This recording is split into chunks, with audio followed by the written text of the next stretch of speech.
দুই বাংলার জনপ্রিয় অভিনেত্রী জয়া আহসান। তবে গত কয়েক বছরে দেশীয় কাজ নিয়ে তেমন ব্যস্ততা নেই তার। ঈদ কেন্দ্রিকও নেই তেমন কোনো কাজ। এবার অনেক বছর পর আসন্ন ঈদ উল ফিতরে মুক্তি পেতে যাচ্ছে তার নতুন একটি কন্টেন্ট। ভারতীয় ওটিটি প্ল্যাটফর্ম হইচইয়ে আশফাক নিপুণের পরিচালিত জিম্মি ওয়েব সিরিজে দেখা যাবে তাকে। বিষয়টি হইচইয়ের পক্ষ থেকে নিশ্চিত করা হয়েছে। সম্প্রতি প্ল্যাটফর্মটির পক্ষ থেকে তাদের ফেসবুক পেজে একটি পোস্ট করা হয়, যেখানে আশফাক নিপুণের কয়েকটি ছবি শেয়ার করে ক্যাপশনে লেখা দেখা যায়, এই ঈদে কি হবে, জিম্মি আসছে, যা বানিয়েছেন আশফাক নিপুণ এবং যা মিস করা একদম চলবে না।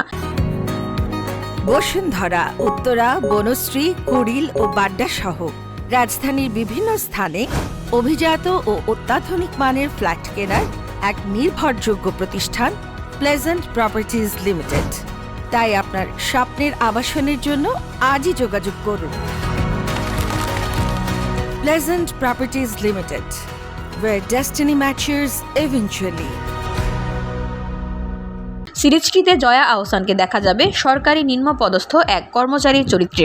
10 বছর ধরে কোনো প্রমোশন পায় না সে। স্বামী স্ত্রীর টানাটানির সংসার। উচ্চাকাঙ্ক্ষী ওই নারী একদিন অফিসের স্টোর রুমে বাক্স ভর্তি টাকা পায়। হঠাৎ পাওয়া এ টাকা নিয়ে শুরু হয় টানাপোড়েন। শেষ পর্যন্ত লোভের কাছে জিম্মি হয়ে পড়ে তার চরিত্রটি। VOD Bangla news desk.